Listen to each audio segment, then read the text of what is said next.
Picture a Civil War camp at the end of a long day. The rifles are stacked, the fire's low, a whole company of tired soldiers settling in for their favorite off-duty ritual. A card game that looks more serious than some battles. Instead of cash or even proper chips, these men reach for something every soldier knew all too well.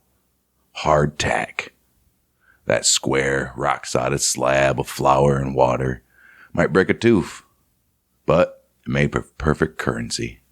Union soldiers especially had so much of it that they started carving the biscuits into poker chips. Some etched little symbols in them. Others scraped off the mold, and a few even bored holes through the corners just to show off a bit of flair. Surviving pieces in museums still have those markings, still today. You can imagine the scene. Sergeant raises the stakes by tossing in 3 pieces of hardtack. Someone else folds because he says his rations are too valuable to lose. Another soldier, he slams down a winning hand and rakes in a pile of crackers like he just won a month's pay, hooting and hollering. Confederate troops, well, they joked about it as well.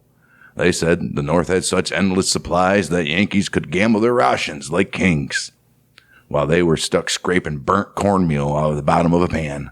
It's pretty good, though. But even some Southern soldiers got their hands on captured hardtack, and a few wrote that it was almost useful for everything except eating. These little campfire games tell you a lot about soldiers in the war. They found humor and routine wherever they could. Even something as miserable as army rations turned into a bit of entertainment. In camps from Virginia to Tennessee, the sound of clinking hardtack was as familiar at night as the sound of snoring tents and the far-off beat of a drummer boy practicing his cadence. In a war full of hardship, poker chips made out of hardened bread, they remind you that soldiers found small ways to stay human.